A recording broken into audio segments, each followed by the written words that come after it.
Hey guys, how's it going? We are live. We got Australia, Minnesota, New Jersey. Already in the house. Just give everybody a little bit to jump on here and then we can start. So I got a little topic that I want to cover. And then after we're done covering the topic at hand, I'll be opening the floodgates to questions, so to speak. So, let's just give everybody a couple minutes to jump on here and we'll get after it. Georgia, good to see ya. Give me 1 sec.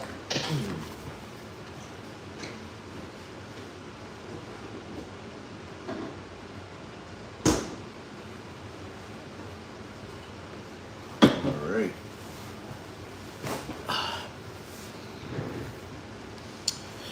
Texas, Louisiana, Ottawa. People from all over. Always good to see.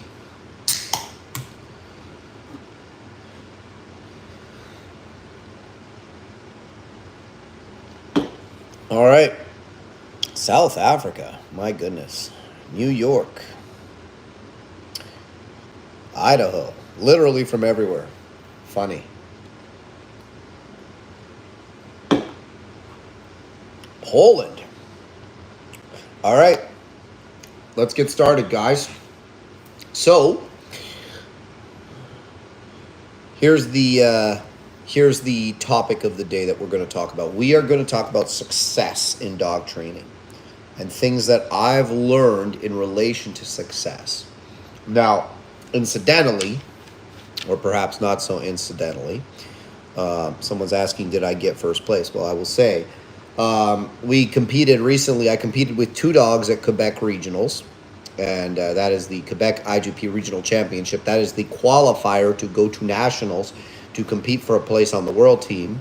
And myself and my 2 dogs placed first and third. Gage placing first and Chico placing third. So we're very happy with that accomplishment, that achievement. It's always nice to be on the podium, and it's even nicer with 2 dogs. So that's great. And what we're going to do now is we're not going to be, cocky about it. What we're going to do is we're going to understand what occurred, try and identify the things that were the precursors to success, and try to bring those things forward so that we can continue to be successful.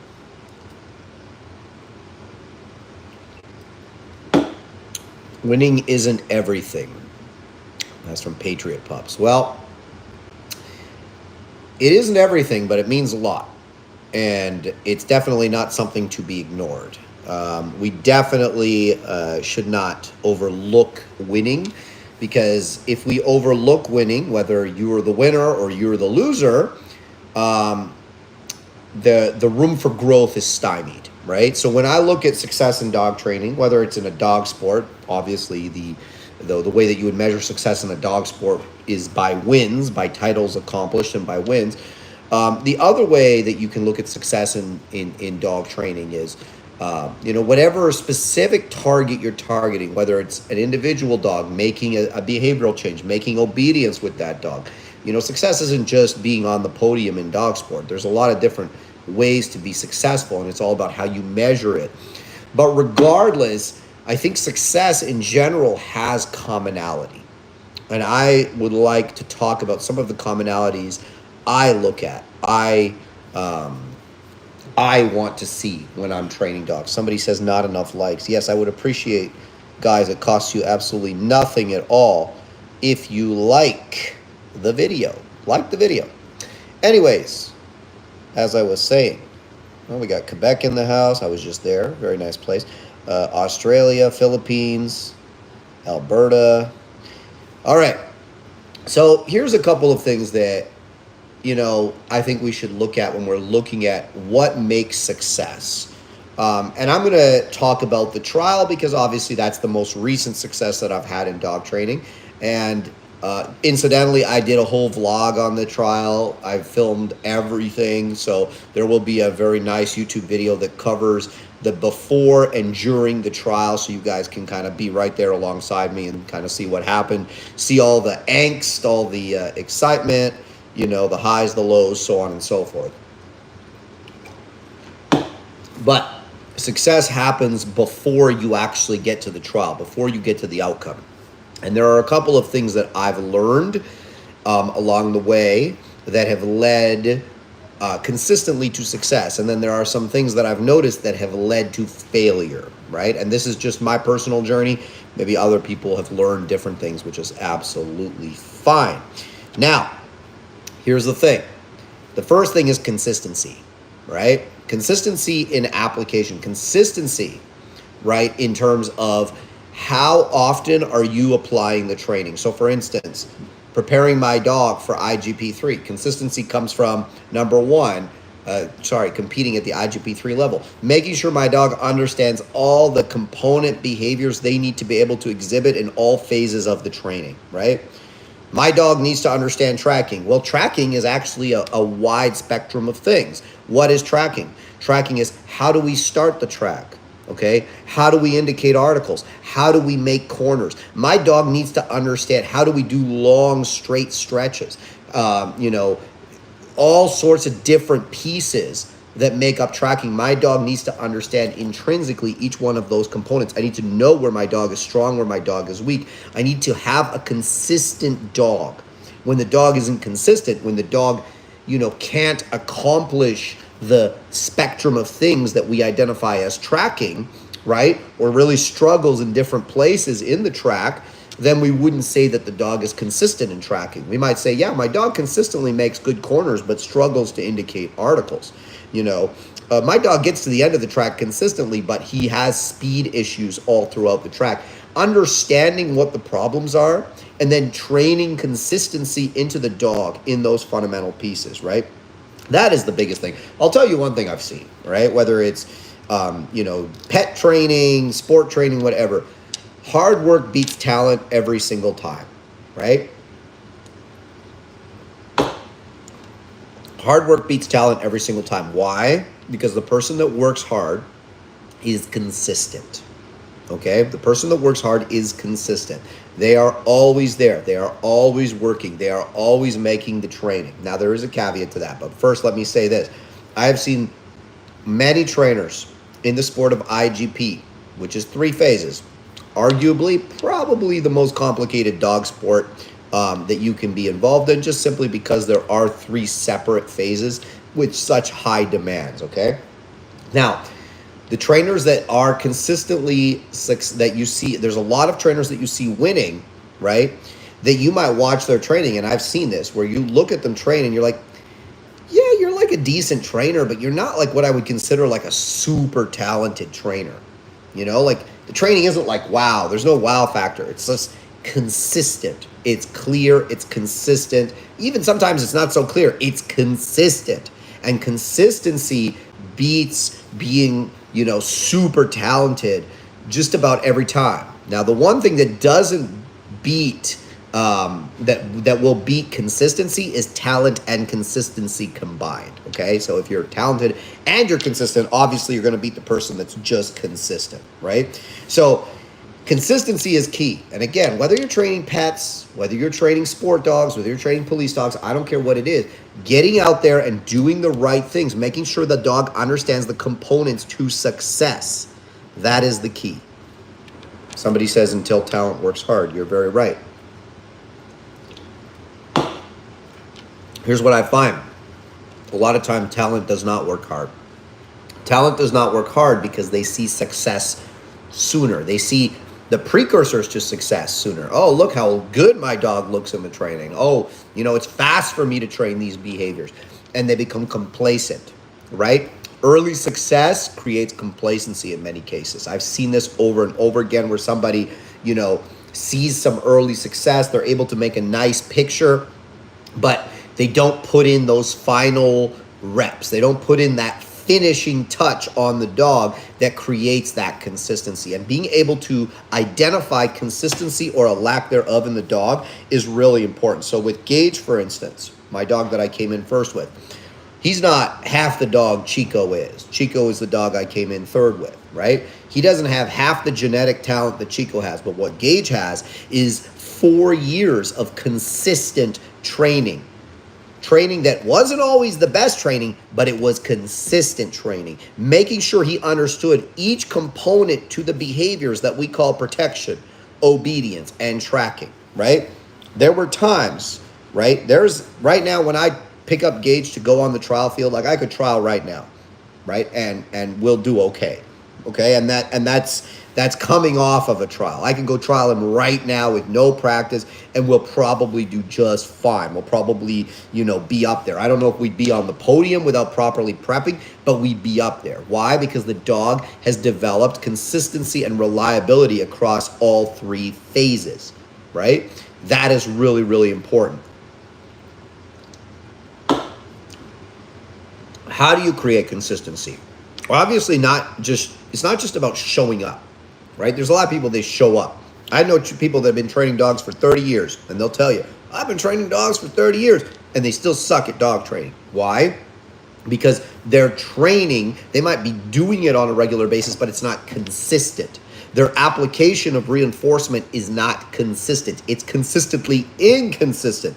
They do it every day, and they screw the dog up every day. That's not what I'm talking about. Simply just putting time in is not what I'm talking about. I'm talking about putting good reps in, decent reps. There are great reps, there are decent reps, and there are crap reps. Obviously, decent reps is certainly a lot more successful than shitty reps, right? And excellent super reps are better than decent reps, right? And I've seen people that, like I said, they've been doing this 30, 40 years and the picture is still terrible, right? So let's talk now about the next component, not being emotionally attached to what you're doing. Now, don't get me wrong on this one. I'm not saying, right, that training with emotion is bad. It's not. You should be emotional in your training. You should inject emotion into your training. That's not what I'm talking about. Not being emotionally attached to what you're doing as a trainer in terms of your methods, okay? Like if someone could show me like all the ways that I train now, right? If someone could show me something that's better, right? That would lead me to a better result more consistently, right? I would abandon what I'm doing and go and do that, right? I don't have an emotional attachment to the way that I do things now. And a lot of people do, which is why you'll see them, for 10, 15, 20 years going out on the field and getting the same result over and over again and then being kind of like confused and blaming the dog and blaming this and blaming it, instead of saying, no, something that I'm doing isn't working. I need to get rid of what I'm doing or part of what I'm doing and I need to go to what is working. I am not emotionally attached to what I'm doing. Right? I can leave it in a second. If there was a cookie trainer that came along and said, look, you can get this super powerful, reliable obedience. You can get this consistent tracking, this consistent control and protection work. A dog that shows all of the things that you want to see across all 3 phases of training. And all you need is these cookies and this clicker to do it. I would be like, okay, let's do it. Right? But they would have to show me first, obviously, by displaying those results with their dog, and then by showing that they can take other people to that place with their different types of dogs, right? And then I would be like, all right, that sounds great. Cookies and clickers it is. Well, let's go win, right? You cannot be attached. Everything that I do, yes, I like what I do, but I'm willing to change it, and a lot of people aren't. So, that's the next thing, not being emotionally attached to what you're doing. Being able to objectively examine your success or lack thereof. There's a reason that I started videoing my training. A lot of the reasons that I started videoing my training was so I could watch it. And there were a lot of training videos that never saw the light of day because I watched it and I said, my God, this is terrible. Right? Like, this is terrible. This doesn't look good. This isn't the picture that I want. Here's the other thing. When I first started in the sport of IGP, I started training at a IGP club. And It was one of the older IGP clubs. It'd been around for a long time. You know, I might be the oldest IGP club in the province. I'm not sure. But I was training there, and I would see, you know, lots of people bring their dogs up and train their dogs through obedience and protection. And I would watch the training, and I would be like, something isn't right. This doesn't look good. This doesn't make sense logically when I'm watching it. And then because we had this wonderful thing called the internet, I could look, right, and see, oh, this picture and this picture don't look the same. These people competing at the international championships, they have a very different appearance. Their dogs look very different than these guys that are training out here. So maybe I shouldn't be listening to these people. Maybe I should be listening to what these people have to say. But I can't access these people because they're international trainers and I'm just a newbie in dog sport. Oh, wait, there's this wonderful thing called the internet. They have online courses. They have, you know, they have seminars. They have things. Okay, let me go and access these things through that, right? Let me start my own journey of learning instead of just doing what X person told me to do. But when I look at X person's dog, there's nothing about that dog in that picture that I want for myself. So why would I listen to them? Because if I listen to them, I'm going to end up in the same place that they are. Only listen to people and take the advice of people who have something that you want. If you don't want what they've got, if you don't want the outcomes that they have, why would you listen to them? And I see a lot of this in dog sport, right? And in dog training in general. So that is the other thing, right? Is being able to objectively examine where you are, what you're doing, and if it actually works. So, you know, I love looking at my trial video. I can see what's working. I can see what's not working. I can see where changes need to be made, where changes, you know, maybe things are going really well. Really, really important stuff. One of the biggest problems I see people misdiagnose, right, when things go wrong in trial, right? They go out there to trial their dog and the wheels fall off. The dog goes out of control. The dog doesn't listen, so on and so forth. A lot of people misdiagnose. It's probably the most commonly misdiagnosed issue I've ever seen in terms of dog sport is the dog being e-collar wise, believe it or not. A lot of people are like, oh, my dog's not listening. It's because he's e-collar wise. No, that's not why your dog isn't listening. Your dog isn't listening because he lacks consistency in the trail. I've seen people literally in front of me. Their dog screws up in the trial, but I'd seen the dog in training like a couple of weeks before, and he screwed up exactly the same way. And they didn't recognize it in training, or they kind of half-assed dealt with it in training, but they didn't really deal with it. They didn't reliably fix it, right? They didn't put the necessary pressure on that behavior to create that consistency and that reliability. And then they are like, oh, my dog's e-collar wise, my dog's X, my dog's Y. It's like, no, you just allowed the dog, right, to get away with this in training. And now he's getting away with this in trial. He's not e-collar wise. You just didn't train him properly. But I've seen a lot of people misdiagnose. It's very curious to me. They misdiagnose that. They don't understand how to create a baseline in the dog, right? It's really important if you want to be successful in any type of training is to understand the baseline, right? You have to be able to understand the baseline and when the dog has hit baseline. And what I mean by baseline is this is the way he does the thing the vast majority of the time. So let's talk about a down in motion, okay? So you're jogging, you give the dog the command plots, and the dog lies down. How does he lie down? Does he lie down fast? Does he take a couple of steps and lie down? Does he lie down and then get up and then lie down? Every dog has a baseline that they do, okay?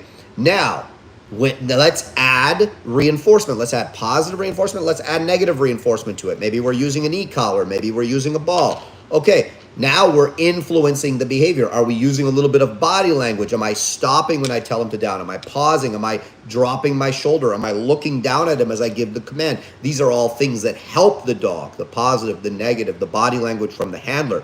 Okay, so now I'm bringing all these things into the picture, a leash, a pinch collar, whatever. I'm bringing all these things into the picture, right, to help the dog to do it the way I want him to do it. And now I manufacture it the way I want him to do it. Now I need to fade the help, to make sure that he can still reliably do it without the help. But there's a way to fade the help properly, and there's a way to not fade the help properly. And what I find a lot of people do is they maintain the help, or they just fade it completely, and they never give the dog the chance to kind of wean off of it, right? And then, of course, in the trial, the dog exhibits the baseline behavior that was always there if you had the ability to recognize it. But then they say, oh, my dog's e-collar wise, and my dog is this, my dog is that. And it's like, no, you just didn't train the behavior properly in the first place. And you weren't able to recognize that your dog didn't know how to do it properly with a lack of reinforcement, right? And that comes down to properly preparing your dog for trial. And I see a lot of people not do this. I'm going to give you guys one example, okay? My dog Gage, okay? Here's the exclusion to my dog Gage. I don't train him every day anymore, because there comes a time when a dog is so proficient, has such a strong baseline in all the behaviors, that if you continue to train the dog the same thing over and over and over again, you're going to create bluntness. You're going to actually do more harm than good. Whereas less regular training, making it more of a, let's say, special experience and occurrence for the dog, is good. So my dog Gage, for instance, very proficient, multiple times IGP3. He knows all the commands. He knows all the behaviors. Some things, of course, could be done better. But I know now that if I train him every day in obedience, by the time I get to trial, he's going to be worn out, right? If I train him every day all the way up until his next trial, which is in about a month, he's going to be done, right? By the time I get to that trial. It's not productive to do that. Instead, what I'm going to do is I'm giving him a break, and then I'll train him irregularly. Maybe like 3 times a week I'll do obedience with him. And maybe 3 times a week I'll do tracking, and maybe once a week I'll do protection, right? Up until like right before the trial, then I'll kind of get really consistent for like 4 or 5 days before the trial, and then we'll trial, right? And this way he's always kind of at that peak where he's excited to work, he's happy to work, he's super aroused to do the work, because it's not so common for him that it's boring, but it's also not so rare for him that he's unfamiliar with the things that he needs to do. And he's grown up doing these things, right? So he's 4 years old now. He's over 4 years old. So he's been doing these things for quite a while. Now, with the stand in motion, okay, this is where I jog, I give the stand command, and the dog should lock up and stand. I had noticed leading up to the trial that his baseline had slipped because I gave the stand command a few times, and I saw that he took 2 steps. He would stand, he would go boop, boop, and stand. Not acceptable. That's a 1 to 2 point loss in the exercise, right? Not the biggest deal, but it's also not what he's capable of, because before what he used to do is he would go boop, boop, and he would lock up perfectly and do a really nice stand in motion. So I instituted some help with an e-collar and with a position stick. And I showed the dog again, I brought him back to baseline. No. You don't do it like that. You do it like this. This is how you do it, right? And I reinstituted the baseline in a very strong way. I really motivated the dog to hit that baseline. And then in the trial, lo and behold, he hit the baseline very nicely. Now, all that being said, in the trial, he didn't down the way he should down.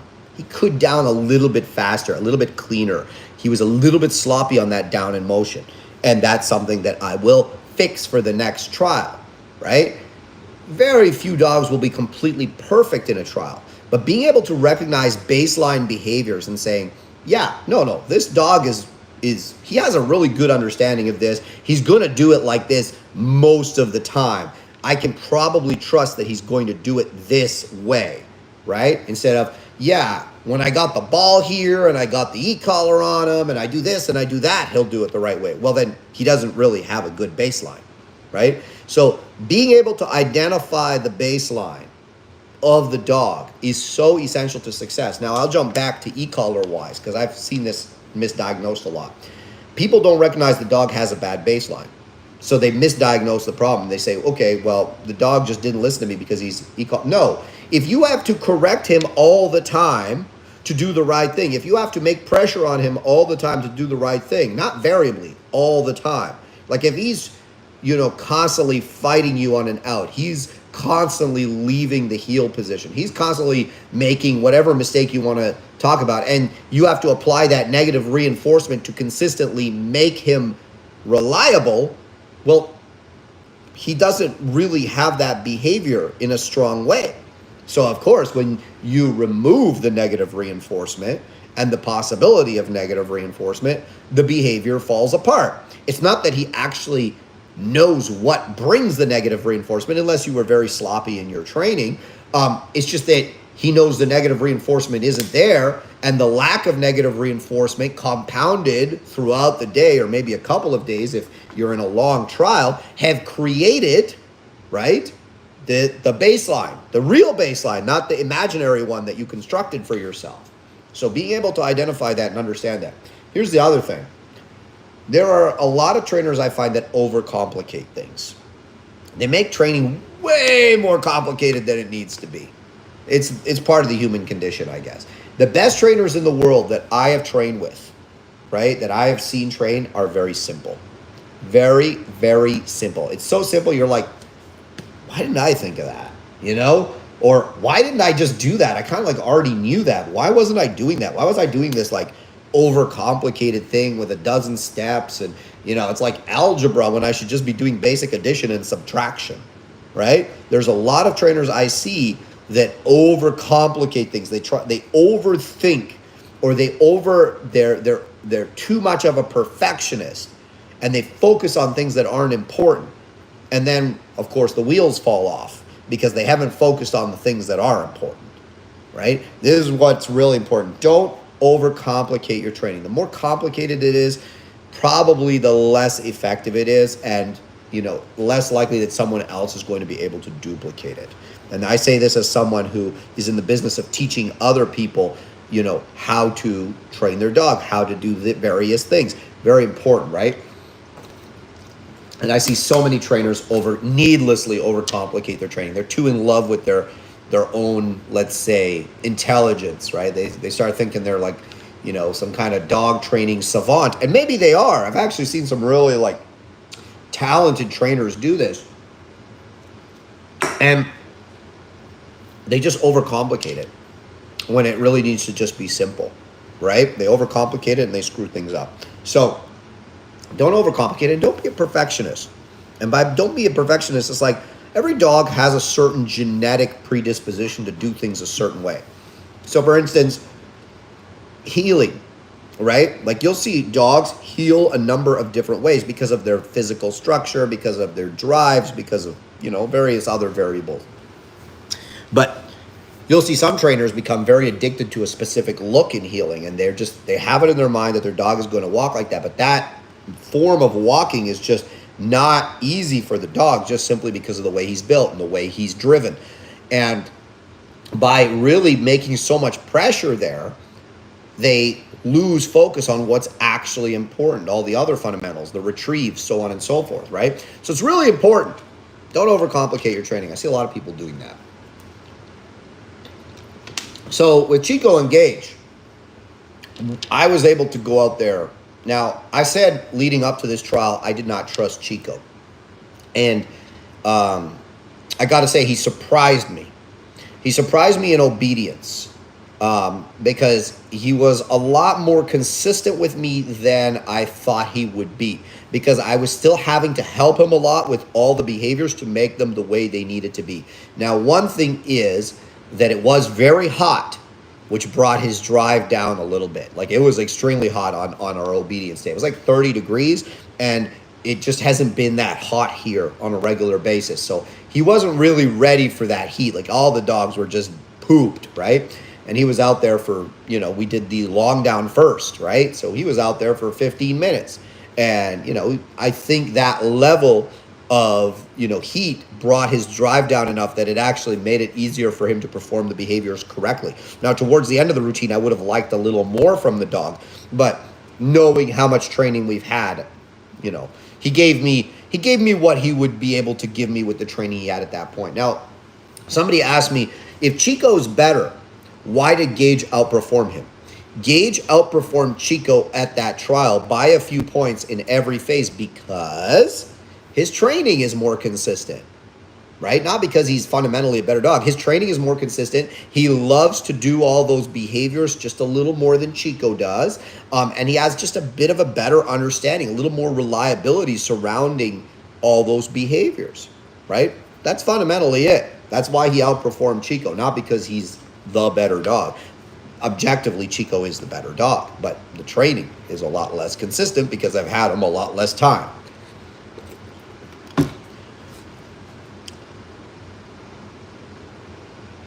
Let's see here.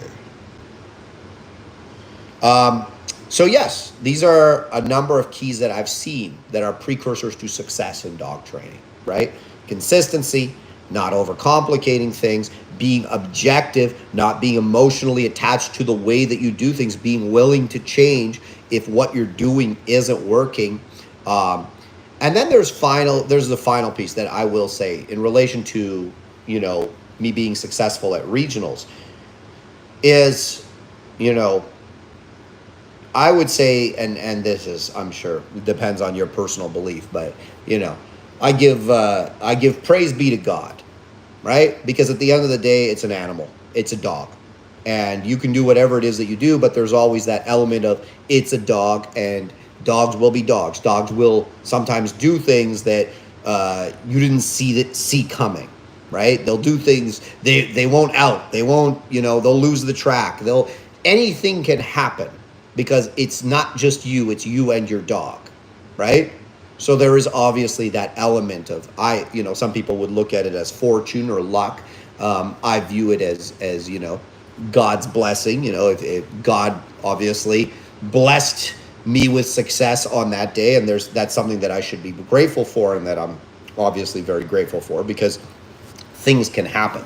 Things sometimes don't work out, right? Even with all the best training in the world, you see it happen to all the best dog trainers in the world.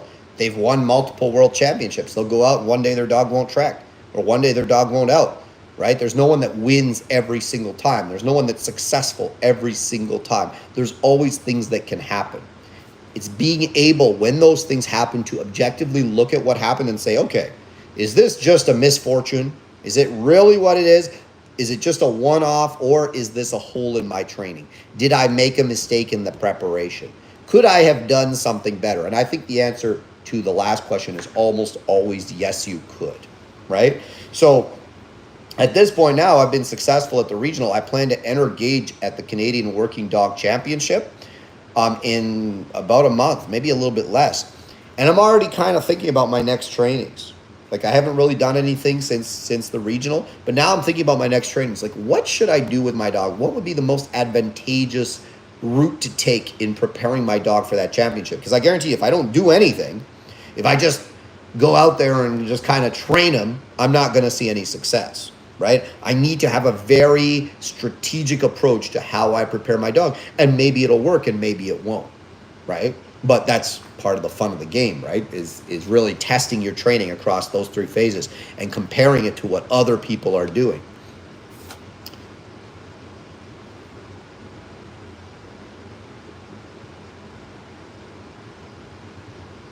All right, let's see what else we got here. I see a lot of people have been making comments, so I'm going to try and get through some of these here. Will you be posting the protection video as well? So I will be posting all the protection videos have been posted on my Facebook page. I'll put more of them up on the YouTube later on. Like I said, we're actually going to put up a properly produced vlog of the whole event, and the few days leading up to the event, because I was there 3 days prior to the event preparing my dogs for the trial, and so it was a whole experience. So I did film it all, so you guys will get to see it. I see all your congratulations, guys. I thank you very much. Personal satisfaction. I want to say one other thing. So I got a lot of heat for this on Facebook, but I'm going to talk about something that I said. Okay. I said that, so there's a thing in IGP, in this dog sport that I compete in, IGP, where some handlers, will buy dogs that already are basically finished. They have the titles, The dog's already IGP3 titled. The dog already has a really strong understanding of all the behaviors, the tracking, the obedience, the protection. Yes, there's always things to be improved upon. There's always things to be sharpened and tightened up. But the dog already can like fundamentally do everything. A dog kind of like Gage, right? Where they can already do everything. And they'll buy these dogs for a lot of money and then they'll just go and compete, right? And in some cases, these handlers aren't people that have actually put in the groundwork. Like they've never actually brought a dog from puppy all the way to a 3. They've never actually taken an unfinished dog with maybe just 1 or 2 titles and taken that dog all the way to the end. They're just buying that titled dog that's already ready to go and just showing up to the competition, right? And I posted and I said, listen, this isn't the same thing as those people that actually spend those years, and yes, it takes years, those years, those thousands of hours on the training field, preparing the dog, teaching the dog, failing with the dog, succeeding with the dog, the blood, the sweat, the tears, the despair, the highs and the lows. It's not the same, right? It's not the same, and I don't respect it the same. I said that, and man, there were some people that got really upset about it. Now, to be quite honest, a lot of the people that got upset about it had financial incentives surrounding why they got upset about it. They're in the game of selling, finished dogs. They're in the game of, helping these handlers that are like this, that don't put in the work, but they just want to show up at the end. And look, here's the thing. I don't actually think it's bad for the sport. I think it's really good for the sport if people are spending, $50,000 to $100,000 on dogs that are finished and trialing and entering into trials and so on and so forth. I don't see it as a problem. But I'm not also going to pretend that those people are the same as someone that does all the work, right? And I'll be real clear about this.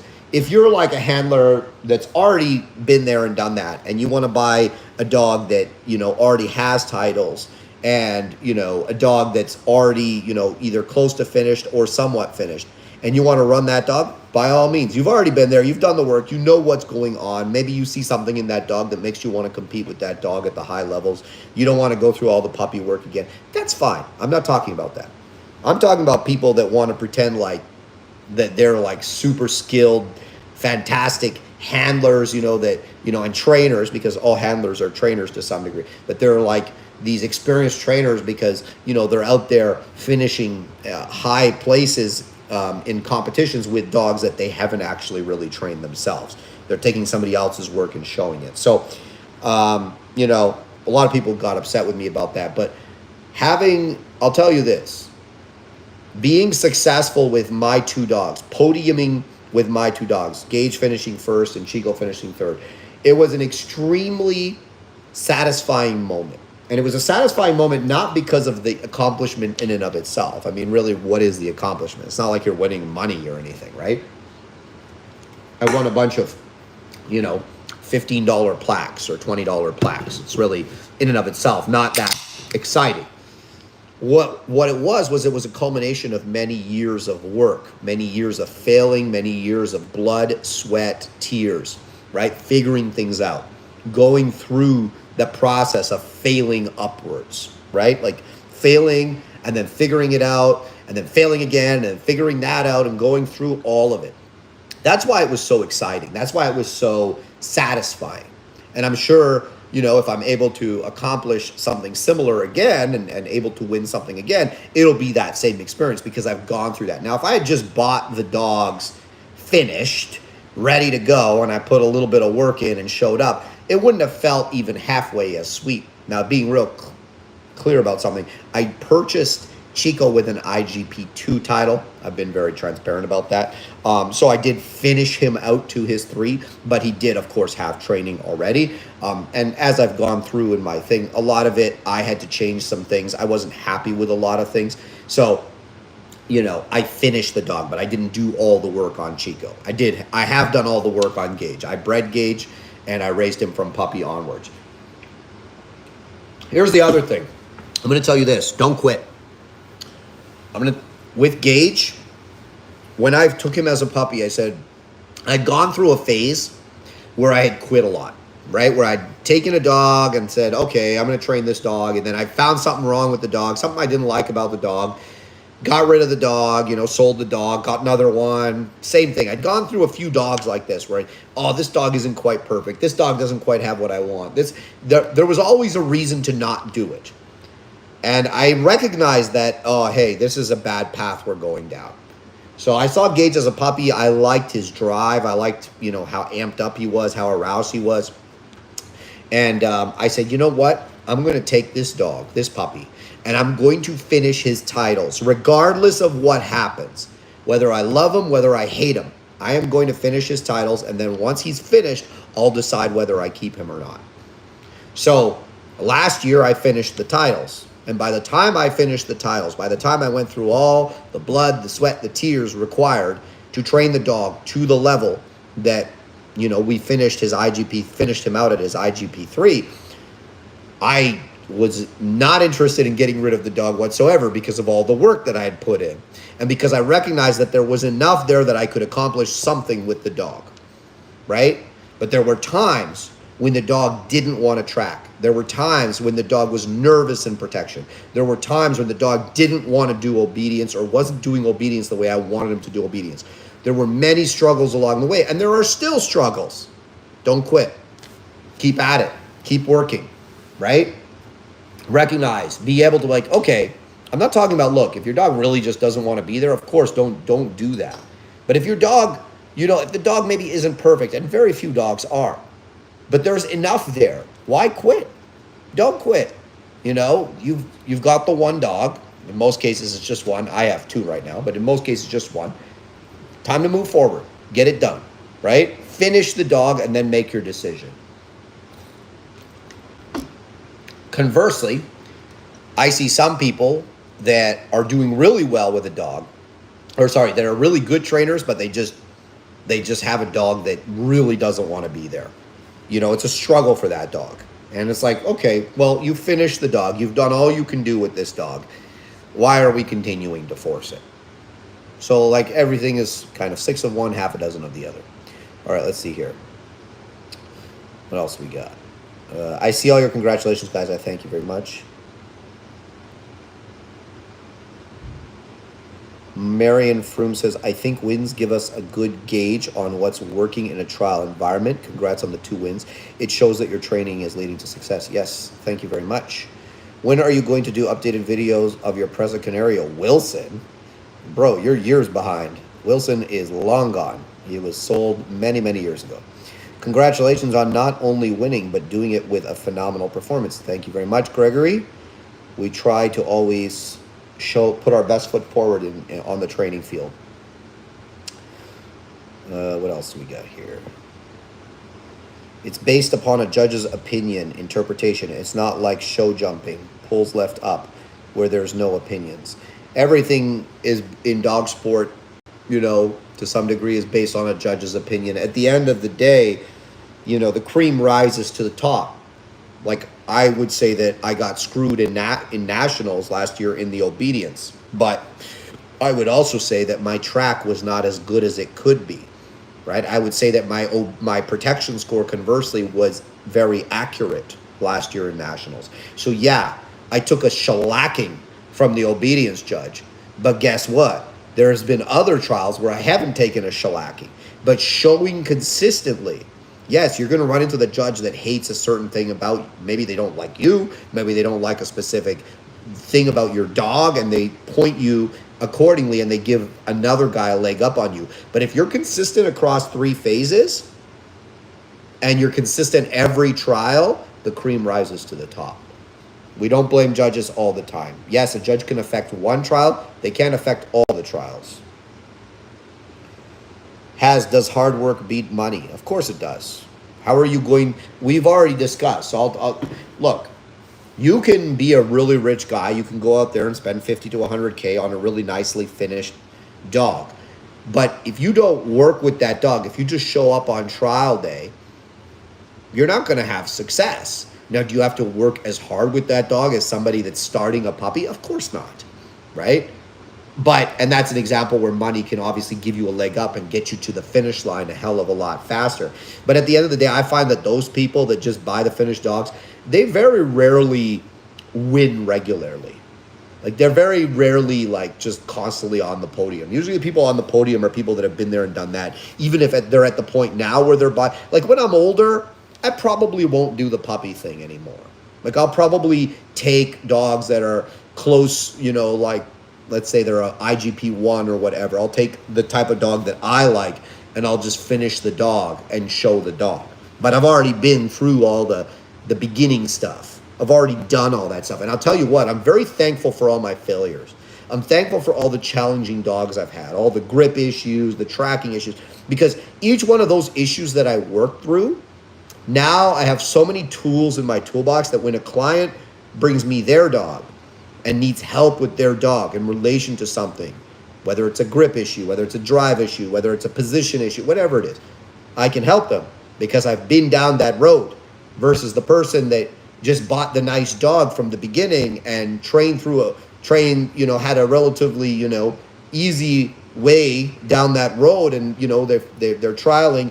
They don't have those same tools that I have because they haven't been down those bad roads that I've been down. They haven't experienced those challenges and those obstacles that I've experienced. So there are many people that, started in IGP maybe just a couple of years ago and they're already experiencing success, right?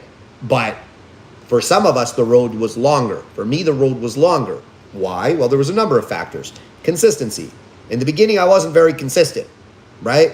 I would train, but then I wouldn't train. I would be doing some other stuff, and I wasn't seriously putting in the reps necessary to be successful. I wasn't putting in that consistency. And then, yeah, I did have some struggles with different dogs that maybe weren't best suited to the sport. But everything that I went through prepared me for this moment, and hopefully will prepare me for many more successful moments to come, right? So I'm grateful for all that. That's really good. That's really good. The more that it just gives you more resources to reach back on.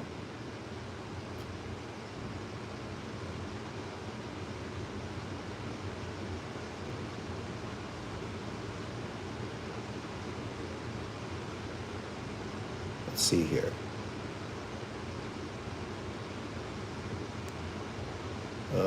Will you be posting the protection? Yes, I already answered that one.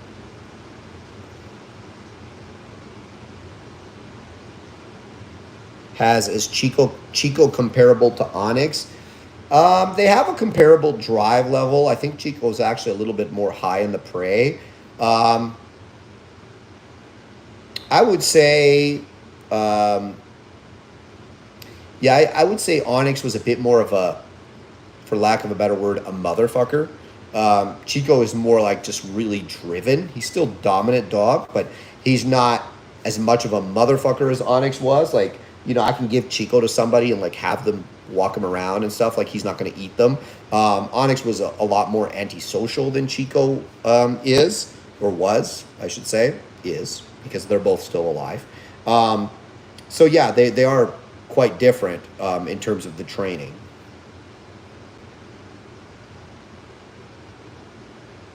Can you talk about why you thought Chico might not be able to compete? That's from Canine German Shepherd.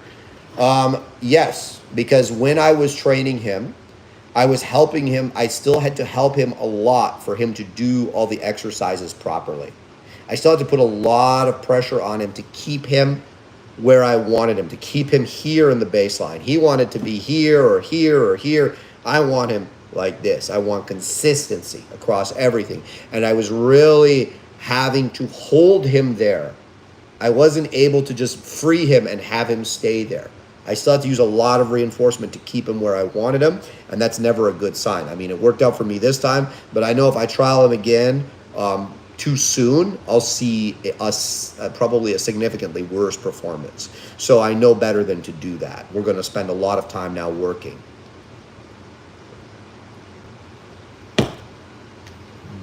Let's see here. What else do we got?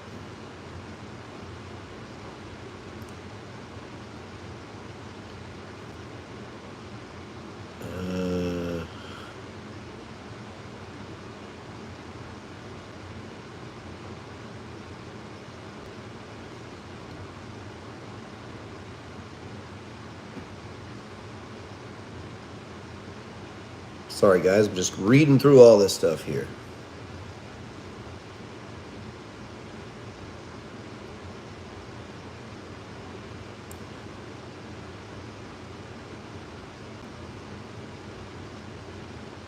The whole point of the e-collar is to also match it up to the command. So all that's needed is the command paired up so he understands the command.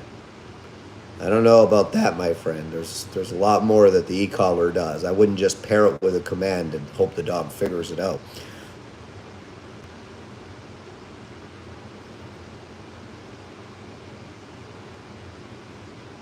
Del Bree says, I know you warn people about owning Dutch Shepherds.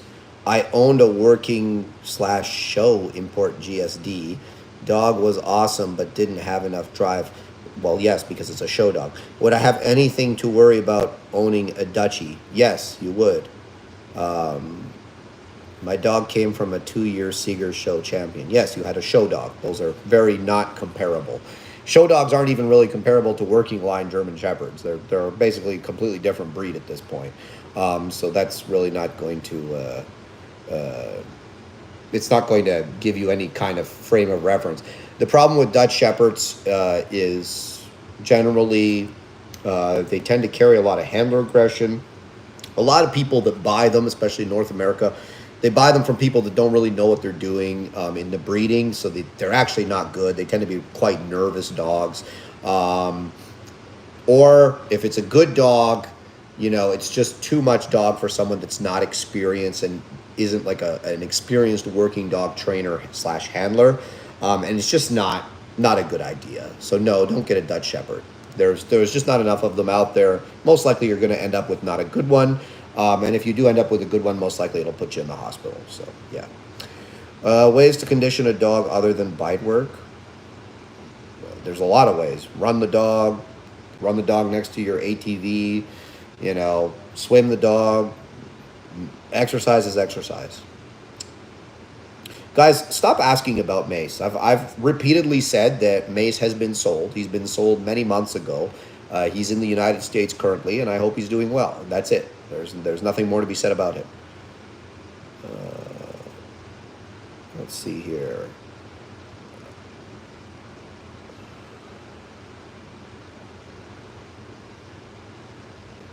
Hey, what do you think about run through for long attack?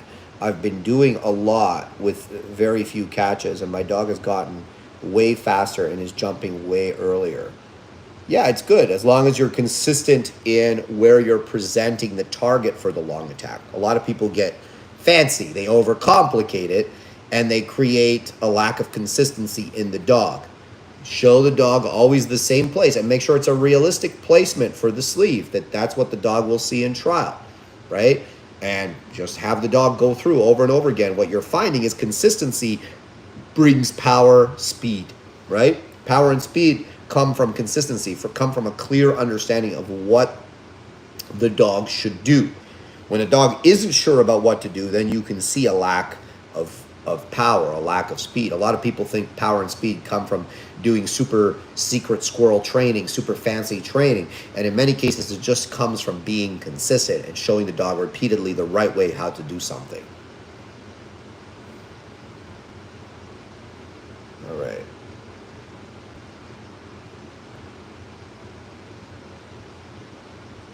Can you show us the plaque you won? I won like 6 plaques.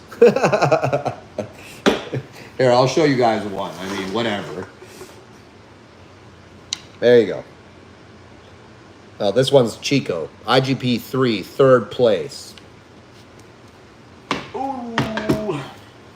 High and trial. Boom. And a bunch more of them. But regardless, like I said, it's a $20 plaque. It's great. It's going to go collect dust on the wall. Fun stuff. But at the end of the day, we got to now focus on the next thing. And, you can rest on your laurels or you can move forward. And it's time to move forward. Winning a regional was nice, but winning a national would be even nicer. Winning a national is the next focus. So we'll focus on that.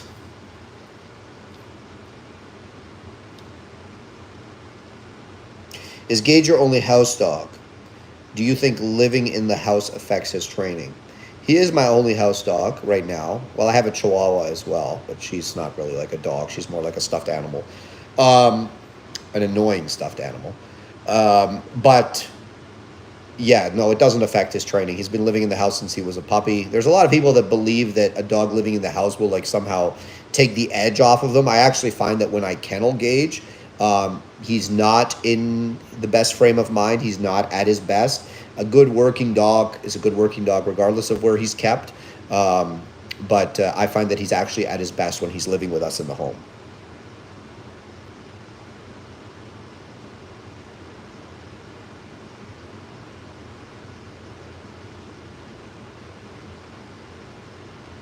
Joaquin says, congratulations for the podium on competition.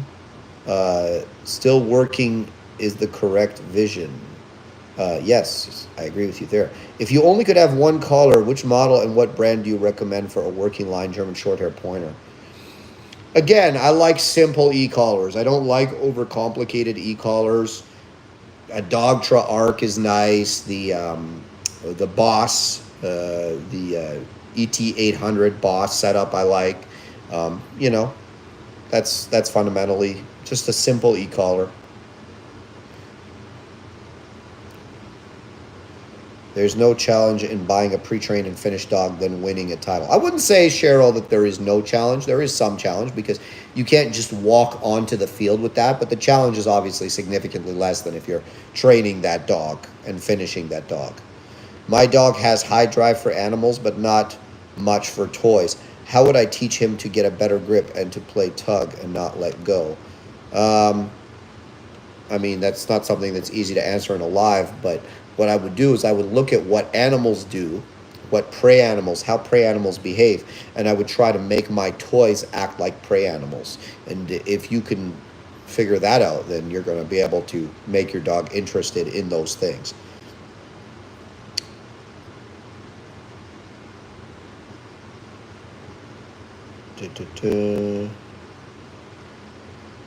Raul saying, how much is a canine?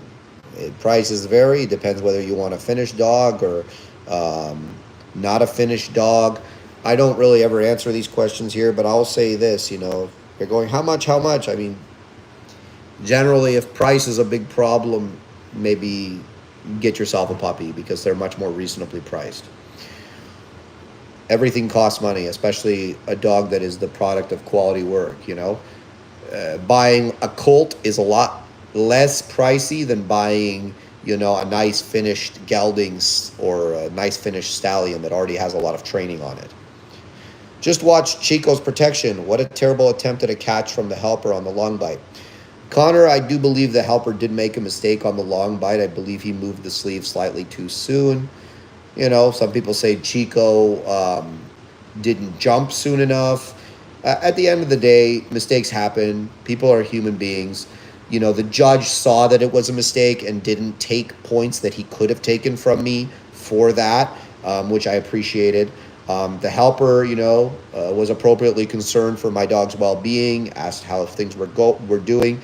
And I understand that, you know, catching dog after dog is not an easy thing, and you are prone to make a mistake. And there's a tendency for handlers to want to immediately blame and crucify a helper.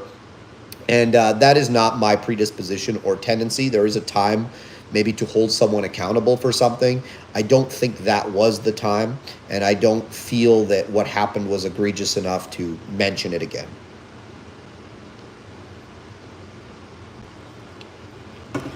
Anthony Serrano says, gold member currently, study the protection course. Any tips on creating prey with a defensive young male that's not a shepherd, or any stories of dogs you trained non-shepherd?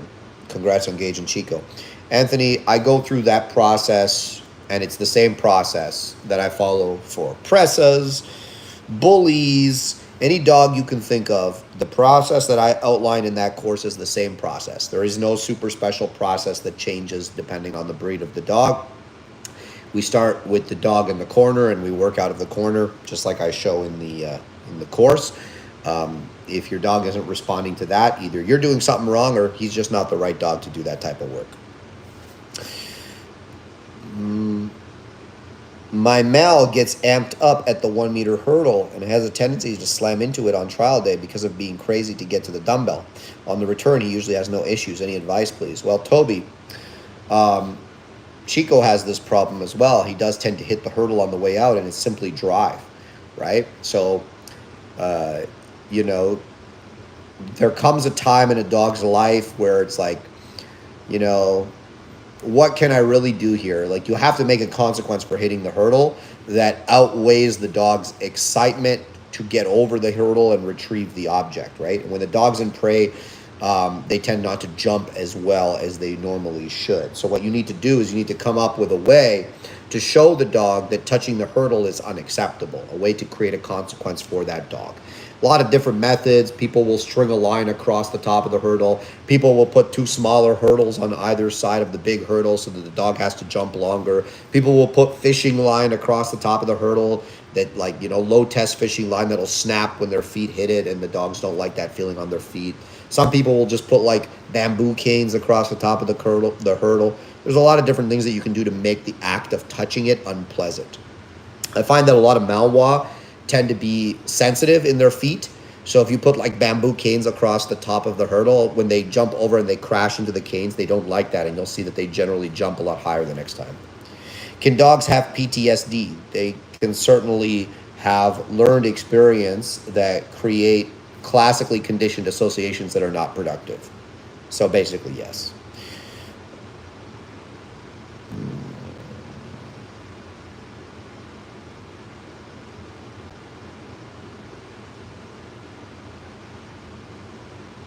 In your European video, what would you call the type of testing you were putting the dogs through? Endurance, courage?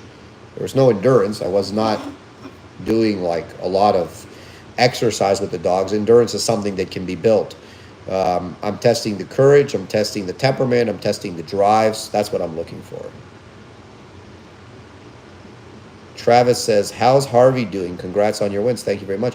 Harvey's doing excellent, and he's looking forward to going home with you, Travis. I'm sure he'll be very happy.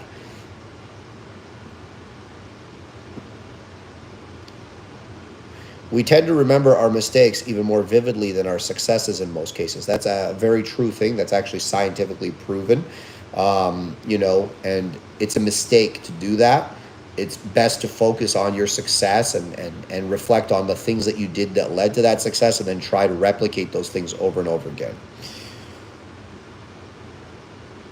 Is it normal for an 8-month-old German Shepherd to weigh 120 pounds? No, he's probably quite fat. Congratulations for the podium. Oh, I already saw that one.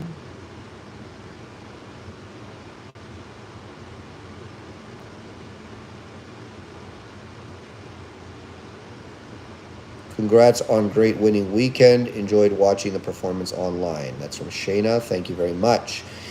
Can you briefly describe your method of prep from car to the field? I don't really have one. I'll just walk the dog, put him in a down in front of the field. When he's ready, I'll make the dog active, right? My dogs all know, okay, it's work time. I have a way that I make them active. The dog becomes active, and we heel onto the field, and we're off to the races, right?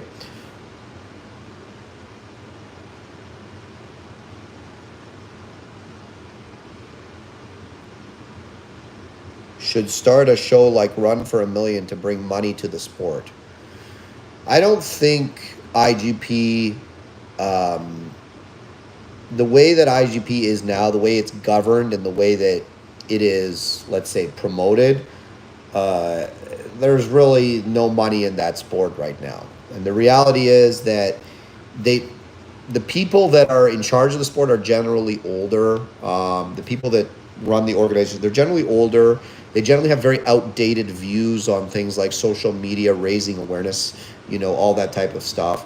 I've actually tried to kind of give the people, like for instance in Canada, some advice on, hey, like if you do this, this, and this, you're going to generate a lot more interest in IGP. You know, like I would say that the fact that I happen to be somewhat in, like I'm interested in the sport and I compete in the sport and I obviously indirectly promote the sport on social media has brought a lot of interest, you know, locally to the sport. It's brought, you know, people that are interested in the sport probably actually all around the world, to be honest with you, because people see how much I enjoy the sport and they see all the things that I do in the sport, and it makes them interested and they want to do the same thing.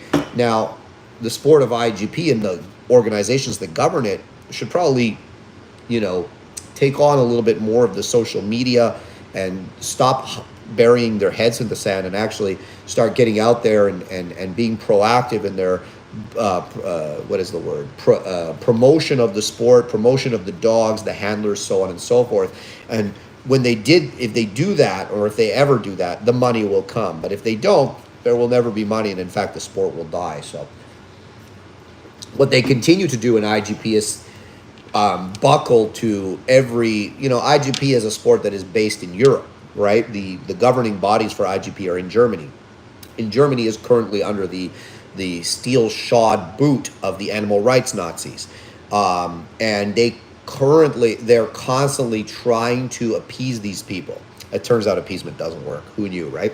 They're constantly trying to appease these people by removing pieces of the sport that these people don't like in order to try and make it more, nice for the public, or nice for these people, so that they can say, oh, there used to be stick hits, for instance, in IGP. It's a way to pressure the dogs. It never caused any injury, but, it's certainly something that, a dog that didn't have a good nervous system would find uncomfortable. They removed the stick hits because they wanted the sport to be more appealing, less, scary, all these types of nonsense, right? Instead of just educating people and saying, no, this is why we do the things that we do in this sport. This is why we have stick hits. This is why we put pressure on the dogs in these phases. If the dog doesn't want to be here, we don't want that dog to be here. This is a sport that not only is a sport that pits handler against handler, but it also is a way for us to judge the quality of the dogs. This is a sport that provides the foundation blood stock for,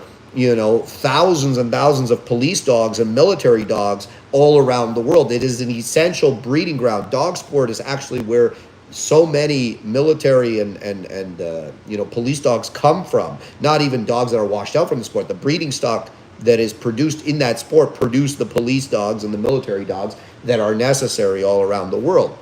It's a very important thing. Yes, it's a fun, competitive, whatever, but at the end of the day, it's also really important for the pool of bloodlines that we have. A lot of people, it's funny, a lot of these people that come on the internet, oh, I don't believe in sport dogs. I don't have sport dogs. I have real dogs. And you look on the pedigree of their dog, and it's like, you stupid motherfucker. Look 1 or 2 generations back, it's all sport dogs. Because it turns out that competition motivates people to produce dogs that are going to do well in competition. And when the competition is promoting qualities that are also qualities for real working dogs, well, then you're going to have a large pool of real working dogs to select from. So dog sport is not just something that's entertaining. It also provides really valuable service in terms of all the dogs that, it provides to the world, to the people that actually need these dogs for real working purposes. So if IGP and the organizations that govern IGP were able to communicate that on social media in various different ways, we're able to show, all the IGP dogs that become police dogs, or all the, dogs that produce police dogs reliably that have IGP titles, and so on and so forth. If they were able to show people why the sport is the way it is, if they were able to make people fall in love with the sport, which isn't hard because it's actually quite cool when you watch the sport and someone explains it to you and you understand, oh, okay, that's what's happening there, right? Oh, that's what's happening there. It wouldn't take a lot. If you just filmed the sport in an entertaining way, you did cameos of the handlers, cameos of the dogs that are involved, you made people, become interested, right? It's kind of like watching a boxing match, right? Think of it like this. You watch a boxing match between 2 guys you don't know. It's like, all right, it's a boxing match, whatever. Now you watch a boxing match between 2 guys you know. This is how, right, that this makes a difference. You watch a boxing match between, I don't know, whatever, big social media influencer, Jake Paul and Mike Tyson. I think those 2 guys are going to fight, right? People are way more interested because they know a lot about Jake Paul and they know a lot about Mike Tyson. These people are familiar. We're somewhat familiar with their personalities. Now the boxing match, regardless of whether it's actually good or bad, is a lot more interesting for a lot of people. Dog sport should probably be taking notice of that and educating people not only on the sport, but on the individuals, getting to know the individuals, so on and so forth, right? So that's my little spiel on that.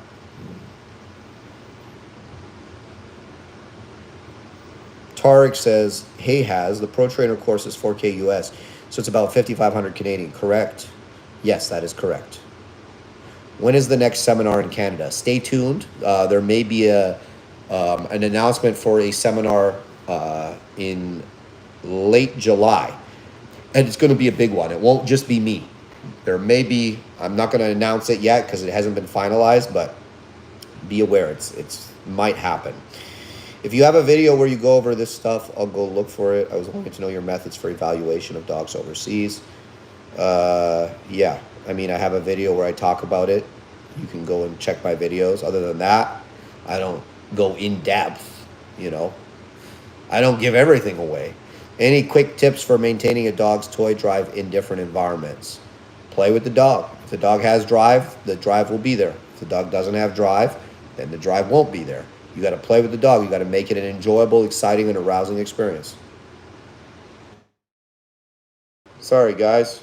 Someone called me. I ignored the call, and it froze there for a second.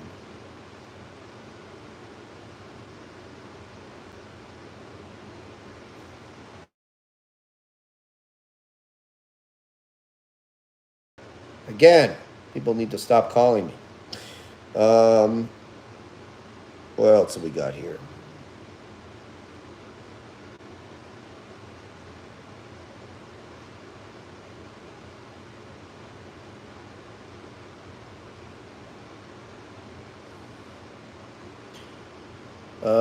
Question. My Mal is now 10 months old. She's high prey drive, bites me often. I am black and blue. She's not biting me on purpose. She's running on prey. How can I stop her before things go south? You must punish her for biting you, Lorraine. That's it. You must make it bad. There's a lot of people that believe that they must allow their working puppies to bite them. She's 10 months old. She's not a puppy anymore. But they believe that they must allow their working puppies to bite them and that this is normal. My working puppies never bite me. Not more than a few times maybe when they're little babies. It's not allowed. You don't bite me. If you bite me, it becomes very unpleasant, right? You must do this and stop putting yourself in positions where your dog bites you and gets away with it.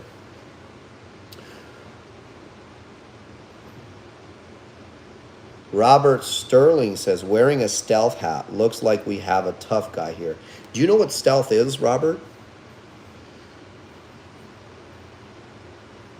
I'm not talking about like the actual word, but you know what that is? Like, that's a company. And it has nothing to do with being tough. It is a internet company. So they sent me a free hat. I wear it sometimes. Sorry. Let's see what else we got here.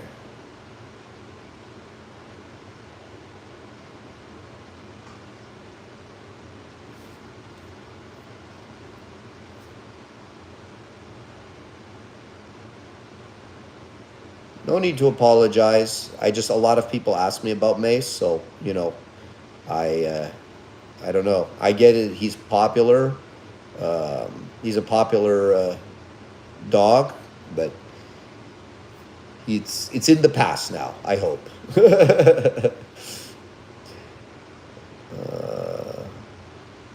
What else do we have here? A lot of...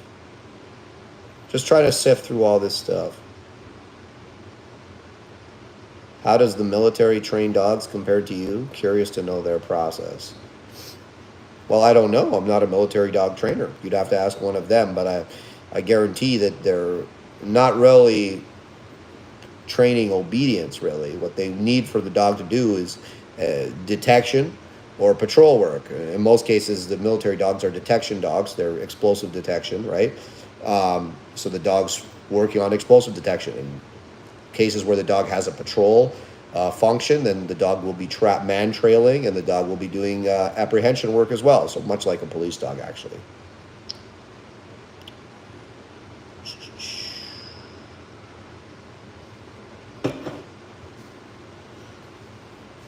Anthony says, love your first book. How's the second book coming along? I'm on and off with it. Like, I write it and then I stop because I'm doing other things, you know.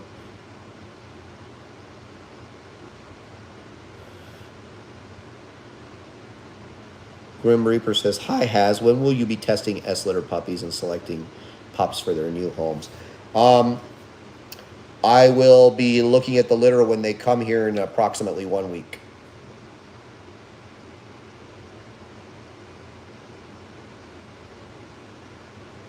Hi, Haz. Vega writes, Hey, Haz, I have a 1 year working German Shepherd. I'm currently taking the secret sauce course and loving it. It is working. She has a great ball drive, but she can get easily distracted. Any tips? Congrats. Yes, in the secret sauce course, you'll notice that a lot of the active behavior is initiated actually with pressure.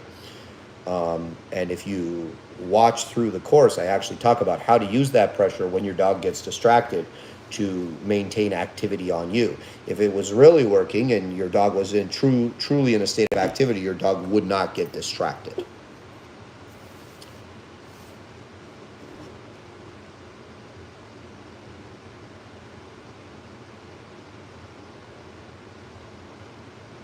People need to understand what the dog is. It's a vicious, angry, and dangerous animal.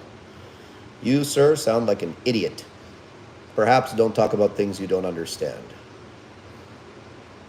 Looking for clubs in Quebec, located in Montreal.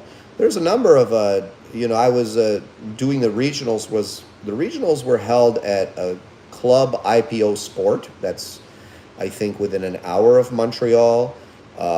There's IPO Nord.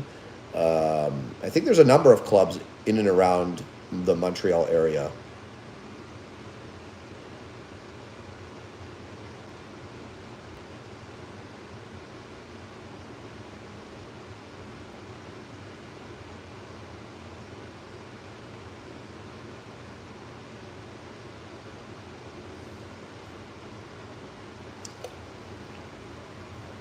It's interesting. I've noticed an uptick in this on my YouTube lives. There's always like a few little boys in the chat commenting on my appearance. It's like, I don't know, is this like a new thing that like kids do nowadays? Or they'd like, talk about how another man looks? Very interesting.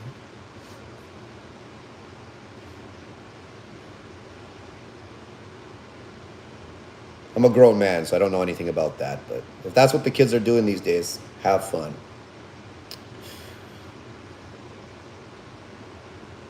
Can you explain the difference between negative enforcement and positive punishment?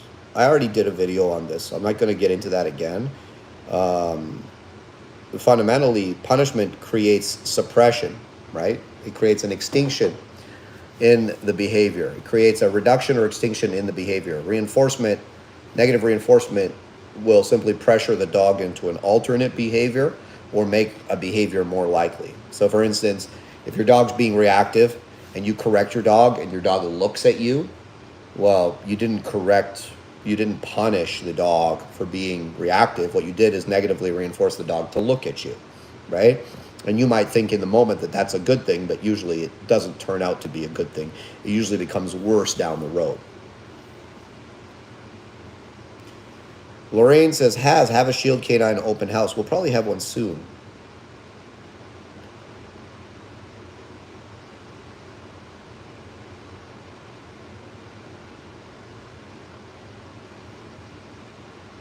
How many hours a week do you put in your operation? I put all my hours.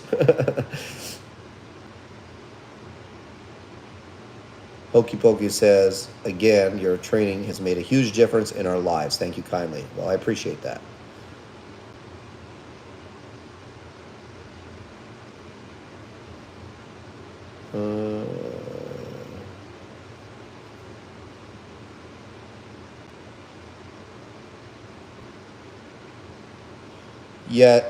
So for those of you asking, the online courses, it gives you access for the entire year, right? So let's say you buy a gold membership and the price, I can't even recall the price to be honest with you, but let's say the price is $1,000. So you buy the gold membership, it gives you access to all my courses for the year, but the re-up cost is actually quite insignificant. I think it's like 10%, like $100 or something like that, if you want them for the second year. Typically, people have learned all the things that they want to learn from the courses in less than a year. So a year is more than enough time to get through everything.